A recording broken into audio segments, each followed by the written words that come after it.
Good morning. So today we are going to do our own Highland Cycles version of what's inside. We have a KX100 that quit running, and I'm pretty sure it's going to be sort of exciting to find out what's inside. But today we're going to find out what's inside a KX100, and I hope you like it. And yeah, if you do, go ahead and subscribe to the channel. That'd be cool. So make sure you go ahead and click that little notification bell so you know when we put up our new videos. We're finally back at it. We've been on vacation a little while, so we're back to making some videos for you, making some good content. Hope you guys like this as we take this KX100 apart and find out what's inside.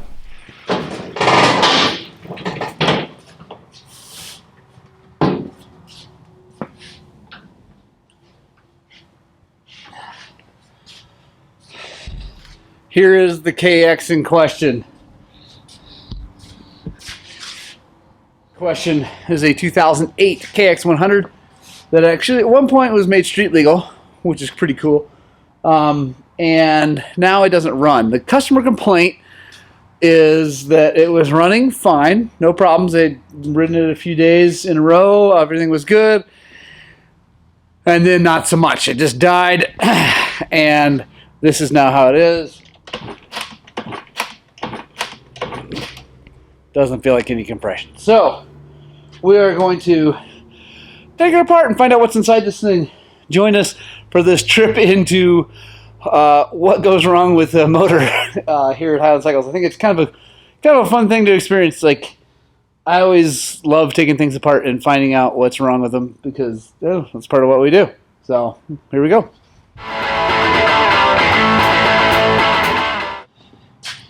So one of the first things I look at when disassembling a bike that doesn't run and we're pretty sure it's got a motor problem is the air filter, because that gives you a lot of clues as to how it was maintained and what happened right before it. So let's take a look at this one. This is pretty interesting. Yeah. That's not good. It's still got some grease in there, so maybe it's sealing, which would be good. But that is pretty dirty. Of course, we have a ton of dust around here, especially out in our Adobe. So it could just be that this is just like 2 days of riding, which it happens. So we're going to take that off. But let's go ahead and get the tank and everything off.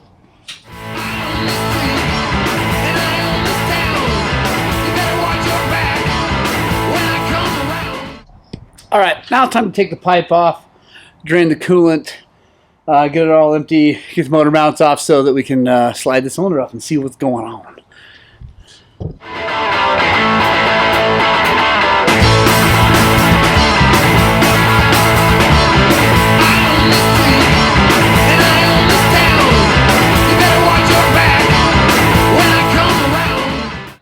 So one of the little tips I have for kind of keeping track of everything, especially like motor mounts like this, where you got all these pieces, I just put them back together the way they came apart, and put the nuts on them. That way you know where they are, how they went, all that good stuff. And I usually put them in a box. I got these little guys. Put that in there. Motor mount stuff, we'll probably put the head and stuff in there too. Kind of keep all that stuff together.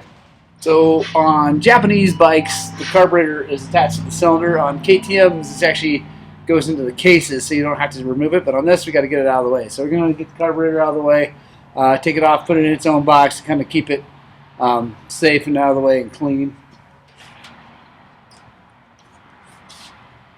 There we go. Little key in PWK. These are awesome carburetors. Own little box.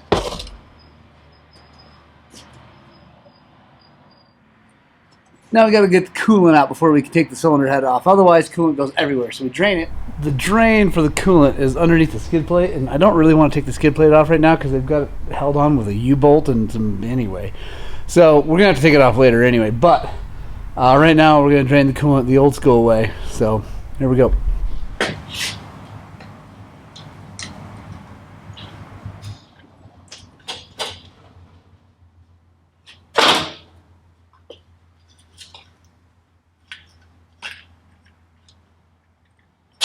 Well, that could be part of the problem. Yeah, I think we may have found the issue and why it blew up. So another thing I like to do is when you have a clamp like that wants to fall off, and we don't want to lose it, I put it back on the hose and then tighten it down a little bit so that it doesn't fall off, and it's where it needs to be when we go back together. Now, you don't have to tighten them super duper tight, just, you know, get them snug so they won't slide off. So the last thing we got to do to get this cylinder off is we got to unhook the power valve. So we're going to take that cover off, and I'll show you what that looks like here in just a second.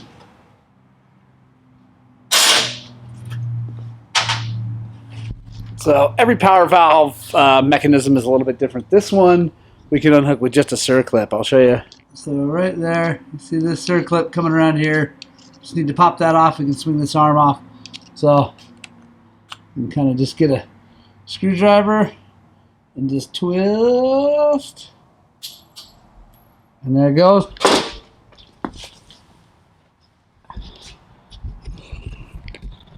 Normally I keep a hand over that, but just want to show you how that works. There she is. Didn't lose it. Now, again, for little tips on making sure we don't lose things in the future, we take this, put it in there. I'm going to put this in its own bucket.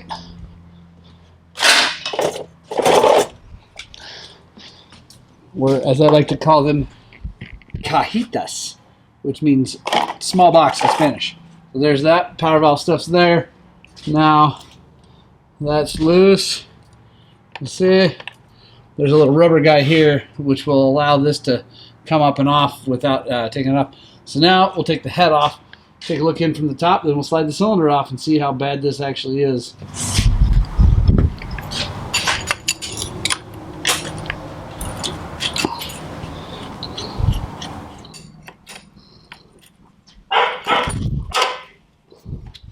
Now, loosen that up. That actually came loose pretty quick and easy. See how that's not good. That looks like it's got some aluminum coating on it, probably from the piston. So let's go further. Roll it through. Kind of take a look. Oh yeah, you can see some coating over there. So let's take the cylinder off and take a look and see. Yeah, it's probably not good. All right, everything's loose. Let's see how blown up this thing is. I'm gonna have to put this thing down. Let's see. We'll get a different camera.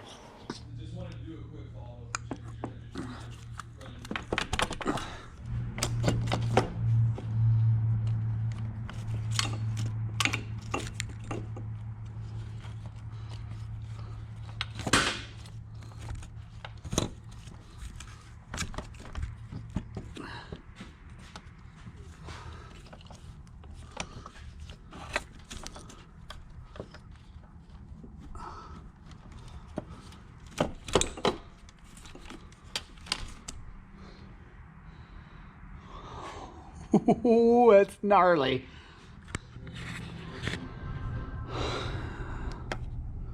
Yeah. She blew right up.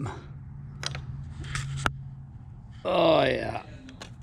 That's what happens when there's no coolant in your motor. So, quick takeaway. Even though the bike's been running fine and you haven't noticed any coolant leaking or anything burning, always check your coolant level. You should really probably check it every time you go ride your dirt bike. Like, just take the cap off, make sure there's something in there. These people clearly didn't do that and ran it until it got hot enough to seize the piston. That's what that's called. It definitely seized that piston into the cylinder. Let's take a look at what the cylinder looks like. Oh, gnarly. So yeah, that is no good. That is what happens with no coolant in your engine. So check the rod.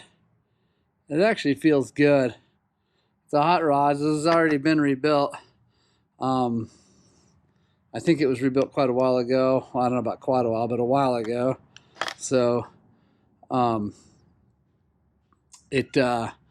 looks good. Doesn't look like it got too hot. So I think they got super duper lucky with this. I don't think we're gonna have to take the motor apart, split the cases or anything like that. So I think we can clean this up, get that cylinder replated, new piston, top end, be good to go. But there's the lesson for you guys.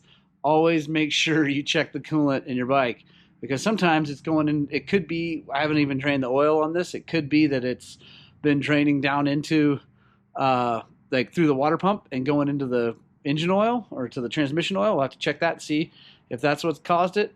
Also could have been burning it real slowly, or could have overheated it. It's a kid's bike, so it could be that he overheated it a few times, didn't let his dad know or whatever, and bang.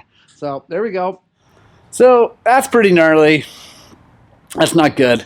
But like I said, they got lucky. We're probably going to be able to just replate the cylinder, put a new piston in it, and be good to go. We may just get a new cylinder. We'll have to figure out what the cost difference is. But definitely subscribe to the channel, because we're going to be rebuilding this thing and we're going to shoot all the video of that. Thanks for watching, guys. There is a perfect example of why you check the coolant in your bike every time you go ride it. I guarantee you, if they had checked that and seen, first of all, seen it was low, they could have figured out why it was getting low and solved that problem. But then also, they could have just added some coolant or water to it, and it wouldn't have done this on their few days off they had to ride. So make sure you check your coolant in your bike. It's super duper important thing to do. Thank you guys so much for watching. I really appreciate it. If you want to make sure you see the video of us rebuilding this thing, then go ahead and subscribe to the channel and go ahead and click that little notification bell so you know when we post our new videos. Now we know what's inside of a KX100 when it blows up.